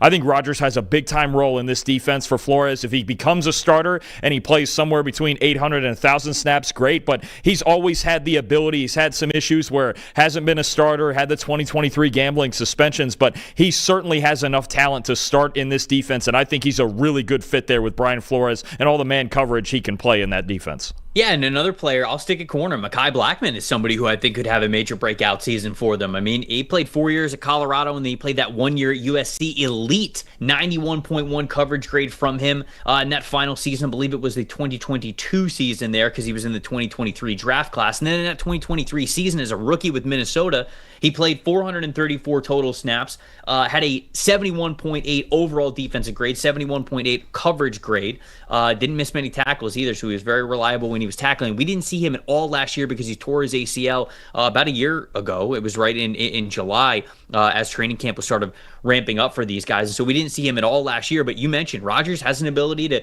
take one of those starting outside corner spots. So does Mekhi Blackmon. So I think it could be one of those guys that we are looking back and talking about as a breakout candidate for them because they're trying to replace a lot of snaps that they had in the cornerback room last year with guys that are no longer there. For the New England Patriots, we love to see it. I'm in unison with you. We're manifesting Drake May. If Drake May is their breakout player, if he really takes that next step, oh, baby, this is going to be a fun season for the New England Patriots, and I think just a fun season overall for that offense and for Drake May. So you ended up going with May. Is it simply the fact that we just have a lot of faith in him and in who he is as a player, or is there something specific about what happened this offseason that makes you feel good about him? You know, I got to be honest with you. I mean, I like the speed that they've added. I like what they've added at receiver with Stephon Diggs and Kyle Williams, and then Travion Henderson at running back, the offensive line with Will Campbell. And I think, to me, it's actually a similar vibe like Caleb Williams and the Bears, where it's just, it better be Drake May. He better be the guy that breaks out because that's really what you need to move forward as a franchise, even though I think they've built a really darn good defense. I think they've added the weapons that he does need. It's just that we need to see him be the franchise quarterback, right? He was solid last year. There was some really good moments. We know he can throw it vertically down the field, just didn't have the weapons. He was really good as a runner. I think his legs make a big difference when it comes to improvising and scrambling and even getting into the read option game a little bit. But I think that's where it was more so for me than, okay, he's going to, or I have one specific number that says he's going to. He has to. He has to for this team to move forward in the same way that Caleb Williams has to for the Bears. It's set up right for May to do it. Maybe they're not quite as loaded as the Bears yet, especially on the offensive line, but you want to see a big step in year 2 from May so this New England team can take a big step towards contention. Yeah, I mean, when you look at some of his passing numbers last year, 3.5% turnover-worthy play percentage. That's the highest that he has had, since high school, right? I mean, like, he didn't have a turnover-worthy play percentage in a single season in any of his 3 years that he was at North Carolina. And the big-time throw percentage of it was just a 3.7%. That was the lowest that he would have had in any of his years at North Carolina as well. And so it was truly a rookie season for Drake May. But when you look at his turnover-worthy play percentage over those 2 years that he was a starter at UNC, it was in the 9%, 8% range. I mean, like, that is very, very high. And then turnover-worthy play percentage, 2.3 in his sophomore season. Then he dropped it even further to a 1.7 as a junior with less, impressive weapons to be able to throw to. And so I think that so much is left in the tank for Drake May to improve on his turnover-worthy play percentage, lower it, and take a big leap in big-time throw percentage. Something around the 5%, 6% would be fantastic from him. And if you can get that turnover-worthy play percentage into somewhere in the 2% range, then we're talking about a guy who's going to play really, really well this upcoming season. For the New Orleans Saints, you went with offensive tackle Taliese Fuanga, who I was a big fan of. Had him as a top 15, I believe top 12 player in his draft class in 2024. He you like Joel, when he talked about guys who are starting for the first time at a different position, he was playing at left tackle after playing right tackle for Oregon State all those years. Now the difference is he's getting moved back to right tackle, to that home base spot that he played in Corvallis, as they drafted Kelvin Banks Jr. to play left tackle for them at number 9 overall in this past draft. So is the switch back to right tackle the main catalyst of why you would say he's a breakout player, or do you just think it's the overall talent? Would he have been your answer here if the Saints didn't draft Kelvin Banks Jr. and he was still at left tackle? I'm curious if that would be the case for you. Honestly, I think he may have been, because he didn't play that bad last year at left tackle when you consider he didn't play a single snap on that side at Oregon State, right? But a 65.7 PFF grade, 69.5 run blocking grade, which tracks when you consider his football character and the way that he likes to maul people on the ground, right? I think Kellen Moore, regardless of what side Fuaga's playing, is really going to like that when you think about Kellen Moore and wanting to run the football and what they did in Philadelphia last year. Now to move Fuaga back to his natural position with Banks playing on the left side, and he's also a really darn good zone blocker in his own right, you could have a really solid young tackle duo. So I expect a breakout from Fuaga. He didn't look out of place at left tackle last year. He's going back to right tackle, his natural position. I think he's going to be solid. I think this team wants to run the football. They got to figure out some things on the interior, but if there's anywhere it's going to start, it's this offensive line, and it's with this tackle duo of Banks and Fuaga. I do like him going back to his natural spot, but he didn't play that bad on the left side last year either. I'll shout out Kool-Aid McKinstry, who will now be a full-time starting outside cornerback for them this year after a rookie season. It was fine, 67.1 coverage grade last year, but at Alabama as a sophomore in 2022 and then as a junior in 2023, coverage grades above 80 in both of those seasons. And especially because I think that he fits well with what I think the Saints are going to want to do, and that's be aggressive in the secondary, play some man-coverage stuff. So I feel like it's going to lean into what he does very well. I think that he could be their player that they want to match up against the best wide receiver in the NFL, and that might come with some drawbacks in some games where the coverage grade's a little bit lower, but I do think he's going to play well and more confidently. I love this one for the New York Giants. Safety Tyler Nubin, somebody who I had as the top safety in the draft a year ago in the 2024 class, and somebody I have a lot of high hopes for. Was he ever going to be athletic enough to play that single high position at the NFL level? Okay, maybe not. He was going to be somebody that you wanted to operate with two high shells, or somebody who was much more of a robber and a downhill type of a strong safety type of a player. But man, we saw some impactful play from him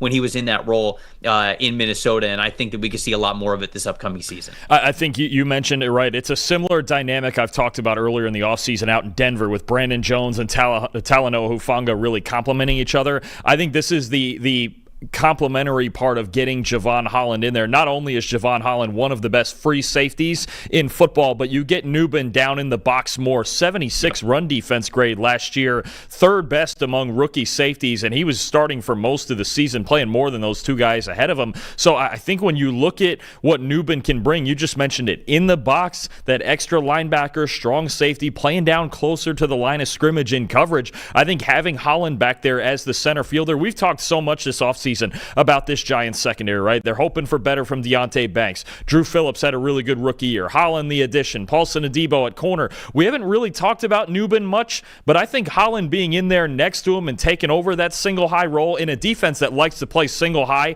a lot, I think Nubin now is the solidified strong safety, can get a lot better in year 2 in an ideal role. These two guys on the back end, I think, complement each other really well. Yeah, this would be my pick as well for the New York Giants. I think some Giants fans might want us to say Theo Johnson, but I don't know. I understood what Theo Johnson was when he was coming out of Penn State, but I felt like he was sort of one-dimensional. It's just a vertical stretching, seam running type of a tight end from that slot position. And so maybe that ends up being an impactful role in this offense. Perhaps that could be the case. But I would bet on Nubin being that more breakout, impactful player for them on the defensive side of things. For your New York Jets, you went with offensive tackle Olu Fashanu, who is part of what feels like a really good starting five with the New York Jets now, especially with them drafting Armand Membou in the first round this past draft. And so you feel like you got a solidified interior offensive line. You feel like you got a good right tackle, and now you feel like you got a good left tackle. And if Fashanu is taking that next step up, if he is a breakout player for them, I've said this before on this show, I think the Jets are going to run the football this year. And so running the football, imposing your will on the defensive line, that's with the offensive line's help. And so Fashanu will, he was somebody who always had a high ceiling in pass protection, but I'm wondering if this breakout label for him includes being a better run blocker, something that we knew that he would need to improve a little bit upon when he got into the NFL, because I think that's going to be a huge part of what determines whether or not this is going to be a successful season for the Jets on offense. Yeah, he's got to work on the run blocking, and I think that'll get there in this offense that's going to emphasize it. But I think the bigger thing for me with Fashanu, it's a theme with this entire tackle class, honestly, and we're going to talk about about all these guys. We've already got Alton Fuaga down, but last year, if you look at Fashanu's numbers just for the entire season, it doesn't look great. But there were reps earlier in the year at right tackle. There was a game against the Texans where they had so many injuries inside that he was playing guard where he's never played in his life. You're looking at these numbers here when he played left tackle last year, as he did for the last handful of games. 70 PFF grade. Solid, considering he was not the preseason starter. They still had Tyron Smith. 74.7 pass blocking grade. 5.7% pressure. 1.4% knockdown. When he did play left tackle, he was a top 15 to 20 pass protector. That's what he was, and that's what we know he can be with his footwork, with his technique, with what he showed us at Penn State. You're talking about a guy, maybe the run blocking will always be just decent, right? Maybe it won't get to an elite level, but he's got the chance, now that he's at his natural position for a full offseason and the established starter there, he's got a chance to be an elite pass protector for the Jets at left tackle, which honestly, I can tell you they haven't had since DeBrickashaw Ferguson retired, and that's a while ago. That's long before I was even here. So you're talking about, I think, somebody, again, playing their natural position. I almost went with Joe Tippmann here also because I think he could break out in this offense, but it sounds like there's something of a competition with Josh Myers at center, which I don't personally understand at all. So I went with Fashanu knowing those numbers at left tackle. He's going to be solid there, and I think as a pass protector, you could see him take another big jump with more reps in the NFL. Did Jermaine Johnson already break out? Like, do we consider? I know he missed most of last year with the Achilles tear, but it's just that's really it's one I thought about, but with the uncertainty with the Achilles, it's just tough to call that out coming off the tough injury like that. Because I mean, it really made a huge difference. That was week one. I think late in week one when he got hurt. It was just clear that their defensive line wasn't the same without him. So Johnson is a good call. It's just the uncertainty for me with the Achilles and coming back from that. It's fair. Philadelphia Eagles.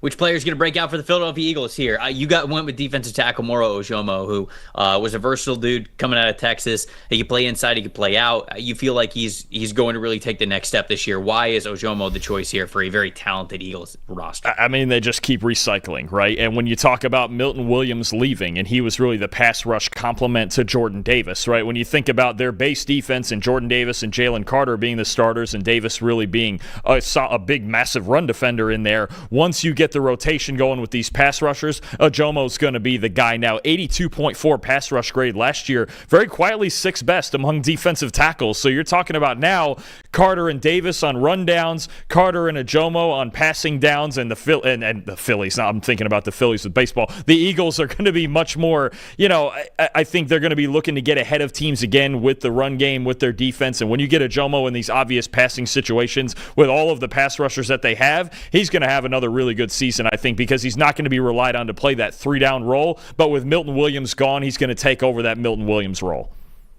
I think the only other player, funny enough, because what episode were we doing where somebody was mad at me for bringing up Jalix Hunt? It was like the make or break thing, wasn't it?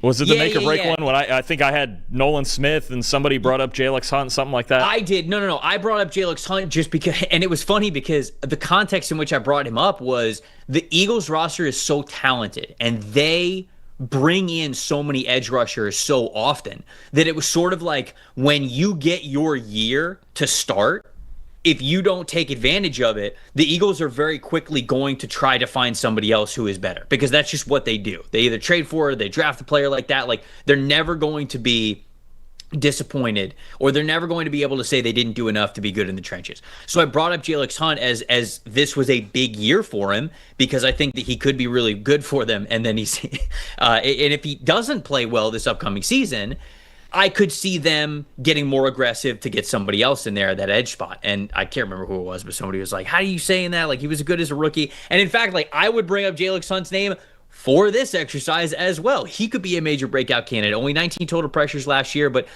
I think he's going to have a lot more opportunity to get after the passer. This is somebody who started his career when he was a safety, and then he sort of moved to linebacker, and then he turned into a defensive lineman. So it's been a bit of a transition for him anyways. But like, I also think that he could be a breakout player. So I just think it's kind of funny that somebody was mad at me for bringing him up as a make or break guy, but I also think he could be a breakout player here for the Philadelphia Eagles. We already talked about the Steelers. We mentioned Peyton Wilson as their linebacker there as a breakout player. Somebody in the chat, I can't remember who it was, also brought up Roman Wilson as well as a breakout player. I definitely agree with that. I think that they would absolutely need that in their receiving game now. They traded for Jonnu Smith, so certainly they feel better about having an extra receiving option there, but would love for Roman Wilson to have a big-time breakout year. For the San Francisco 49ers, you went with linebacker D. Winters. You know, obviously you are replacing who is it? Dre Greenlaw. Dre Greenlaw, thank you. You're replacing Dre Greenlaw. All I could think of was Talanoa Hufanga. And it's like, no, the other one. Who was the other one? Dre Greenlaw, you're replacing him, which is a big deal because the San Francisco 49ers have long had one of the better linebacker trios, then duos, and just linebacker rooms in the NFL. And you think that D. Winters can kind of step up next to Fred Warner and continue that high profile play for them. Yeah, whoever's going to play next to Fred Warner, that's one of the biggest questions of the year, I think, for the 49ers. And you're talking about a lot of inexperienced guys. They drafted Nick Martin from Oklahoma State in the third round, but Winters has the most experience of anybody aside from Warner, although it's not much. But the biggest thing that Greenlaw gave Warner was the coverage complement, right? Fred Warner can handle the run defense almost by himself, honestly. He's the best linebacker in football. But you're talking about Winters, who had an 80 coverage grade last year. And yeah, limited work, but among qualifiers, that was the fifth best in the NFL among linebackers. That can kind of change from year to year. It's pretty volatile when you talk about coverage grade with linebackers. But if he can be that, that's what Dre Greenlaw was for so long. Greenlaw's got the fourth best coverage grade of any linebacker since he entered the league. So if you can just do that and then support Fred Warner enough in run defense, that's how you get to start, as that weak side complement. His job gets a lot easier, hopefully, with those run stoppers on the defensive line that they drafted a million of, and Fred Warner playing next to the best linebacker in football helps. But if D. Winters can be that coverage complement, if he can win that starting job early and be that for Robert Saleh in this defense, then you're talking about a front seven that you feel a little bit better about. I will also shout out Renardo Green, who I think has the opportunity to be the best corner on the team this upcoming season. Now, I already like what I saw from him last year, 74.3 coverage grade from him. This is somebody who I think played very well as a rookie, 9 passes broken up, had an interception last season. Less than 500 yards allowed on 675 total defensive snaps. Like, I just think it was a really encouraging year from him. He's a really aggressive corner. He's a confident corner. I think he's going to play well in Robert Saleh's defense there. For the Seattle Seahawks, you went with offensive guard Christian Haynes. I've talked about this as well throughout the course of this offseason here on this show. Big year for Christian Haynes. Really has to step up. The interior of that offensive line in Seattle has to be so much better, especially with a new quarterback and a new offensive coordinator coming in. Now, Clint Kubiak's system, what he likes to run, a lot more zone blocking scheme stuff. I feel like that will lend itself to what Christian Haynes can do really well as a pretty smooth mover along the interior offensive line. I felt like he had an opportunity to really take the reins with one of those starting guard spots last year. Did not exactly do that, and so this is a big time make or break year for him. You know, talking about crossover of shows and topics a little bit, kind of a make or break season for him because every opportunity is there for him to be a starting guard for them. I think he has the talent to do so, but we've definitely got to see it from him this year. So I agree. So from what our numbers and theoretically what they tell us, for all the offensive line competition that's going to happen in Seattle, if there's anybody who Clint Kubiak should work to the advantage of, it's Christian Haynes. You look at his last 2 years at UConn, and I know we're going down to UConn, we're going down to Group of 5 level, but my good buddy Max Toscano can tell you they run outside zone clinics down there at UConn. That's all they run in their run game. And his last 2 years at UConn, nobody had more outside zone reps at guard. Nobody had a better blocking grade in outside zone at guard than Christian Haynes, and he also had a top 10 pass blocking grade. I think it's the perfect system fit for him. You're right. If there is a system with a certain offensive coordinator, with Clint Kubiak in there, that anybody should succeed in, it's Christian Haynes and the experience he has in it. Didn't get to do it last year, didn't start but one game under Ryan Grubb. I think this team, with Kubiak as their OC, with Haynes as one of the starting guards, with maybe Gray Zabel starting at center, I think you could see a path where this offensive line gets fixed really, really quickly. But Haynes, I think it's just a good opportunity for him. It's a great system fit. He's athletic enough to do it, and then you just have the question of the pass protection and being able to protect Sam Darnold from there. Well, in the chat, also shouting out Derek Hall, their edge rusher there, is somebody who they definitely would need to step up at one of those edge rush spots. I still would agree it's Christian Haynes, but it's a good shout out there for Derek Hall because he'll have the opportunity to stand out as well. Tampa Bay Buccaneers, you went with safety Tyke Smith here for them, who played really well as a rookie. He played sort of as more... I believe he played more in the slot. Now, that's just off memory. I got to look at the snap counts in a second, but I believe he played more in the slot than he did a traditional strong safety or free safety role. This year, they're moving him back more towards that safety spot. So a little bit of a position change because of how well he played, especially as a run defender in the slot near the line of scrimmage. But you're still picking him as a breakout candidate here. Yeah, for sure. I think when you look at what he did last year, obviously playing more in the slot like he did at Georgia, but he's got some experience back from his early college days at West Virginia playing safety, and I think there's a couple of things to this. A solid 26th best PFF grade among corners actually last year because he was playing in the slot, and the third best run defense grade in football. So I think when you talk about him playing safety and coming down and hitting, that's not an issue. He had some experience at Georgia playing a little bit of a deep half and moving back in zone coverage, and then I think you get a bounce back from a guy next to him in Antoine Winfield that could make this a really good safety pair in the NFL. So I think Tyke Smith moving back there, obviously giving the Bucs the flexibility to do what they want with the glut of corners that they have now and the couple that they drafted. But I think Tyke at safety, it's very important for him to be a good complement to Antoine Winfield. And then there's a road. I know there's a lot of concern with this Bucs secondary, but they got a boatload of talent back there. Ben Morrison comes in, Jacob Parrish. I know you're not always the biggest Jamel Dean fan, but he's at least a solid player. Zion McCollum, a bounce back from Winfield. This could be a really darn good secondary if everybody's healthy and producing the way they should. Yeah, I don't think that Jamel Dean's like not an NFL player. I just didn't think he was a CB1. And when they traded Carlton Davis, like I had this part of the conversation. It's like, okay, now you're forcing everyone to play one spot higher. Like you're forcing Jamel Dean, instead of being a CB2, now he has to be a CB1. Instead of Zion McCollum being a CB3 and a rotational outside cornerback, now you're forcing him to be a starting outside corner as like a CB2. And so I felt like it was just sort of, you were asking these guys to punch above their weight class a little bit. So I think that Jamel Dean is a good depth player, like you mentioned. The only other player that I would shout out here for the Buccaneers, Savasier Dennis, their middle linebacker there. Only played in 4 games last year due to a shoulder injury, but he showcased really nice coverage grades over the last 2 seasons, although of course a small sample size last year. They are really hoping that he sort of takes the torch from Levante David, right? Levante David, this might be his last year in the NFL. It's sort of like he's sort of just on like a 1-year deal type of a thing from this point moving on. And I think that they're really hoping that Dennis can take that mantle from him and be that starting middle linebacker and be the middle of that defense moving forward. So I would shout out Savasier Dennis as well, who has shown good promise, but he just needs to be on the field and be healthy and make sure that that shoulder's good to go.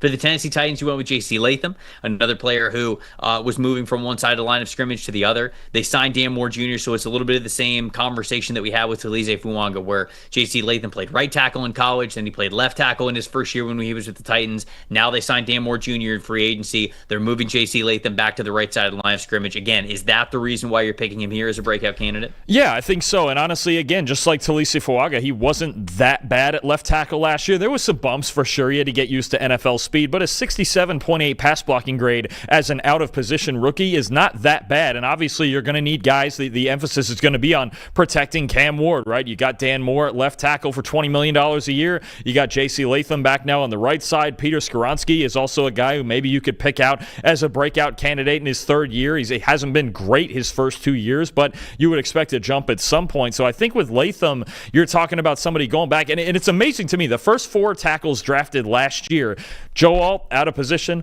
Fashanu out of position till week 10, Fuaga out of position, Latham out of position. I mean, it's just really, these teams are going for just, okay, play the talent. But I think there is a benefit to playing your natural position where you've been playing for a long time, and that could be the same case with Latham here at right tackle.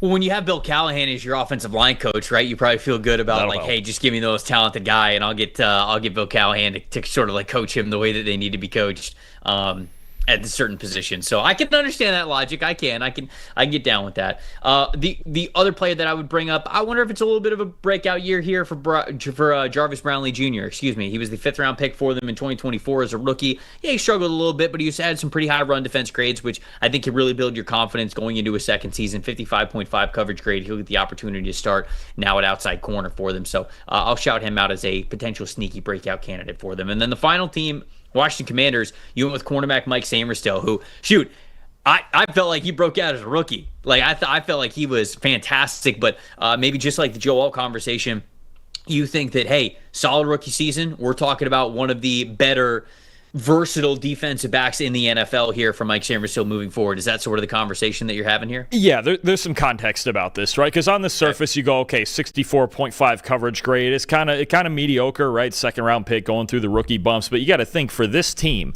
and playing on the outside. You talk about guys playing outside their natural position. He was a slot guy at Michigan. That's where he is. He's supposed to be the next Mike Hilton or something like that, right? When you talk about the leader of your defense, an aggressive player, gets after the football. But playing on the outside for the vast majority of last year, when he really that was never the plan, led the team in coverage grade, led the team in interceptions, led the team in pass breakups. You could argue that a breakout was already there, but I think the numbers get even better if they get a healthy Marshawn Lattimore playing on the outside. Second round pick this year, Trey Amos playing on the outside. Jonathan Jones playing on the outside. They got him in free agency. You really have a path to where now Sainristil was good last year, but you can get him in the slot where he's supposed to be, right? And where he could be an elite player, making plays on the football. He's not afraid of anybody. He can be one of the leaders of this defense. I think that's what it is for me. It's just, again, get a guy in his natural position and let him eat. It's that simple. They just have to be better on the outside. A healthy Marshawn Lattimore would help this out a lot, so Sainristil doesn't have to play out there, but proving he could play out there is a big asset. Getting him in the slot is going to be an even bigger one. Drake is saying Jerzon Newton. Would love for it to be Jerzon Newton. Yeah, that'd be fun. Had him as a top 12, top 15 player in that class. I think there's so much potential there for him. And now with John Allen no longer there, it's absolutely an opportunity for him to really step up. He struggled last season in run defense, 46.3 run defense grade, but would love to see a fully healthy and impactful season from Jerzon Newton because he was extremely fun when he was at Illinois. This is the team. We saved the best. I didn't realize that I did this.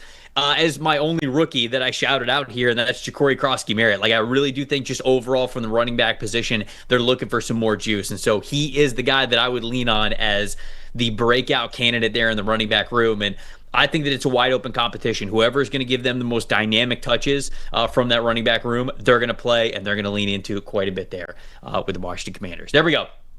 32 teams, breakout candidates, plus evaluation on the Miami Dolphins, the short-term and long-term future, the Jalen Ramsey trade, all that good stuff. So we appreciate you guys rocking with us here this morning on this extended 2-hour edition of the show. That's it for us this week. But of course, please subscribe to the channel so you don't miss any of the great videos that we have in the middle of the week as well. This is the only live one that we're doing during the summer on Mondays, but we've got film breakdowns. We've got a lot of other great videos that we have coming out throughout the channel to make sure that we're giving you guys stuff throughout the week in between these live shows. For Dalton Wasserman, I'm Trevor Sikkema saying thank you guys so much for watching the PFF NFL show. We will see you guys next Monday.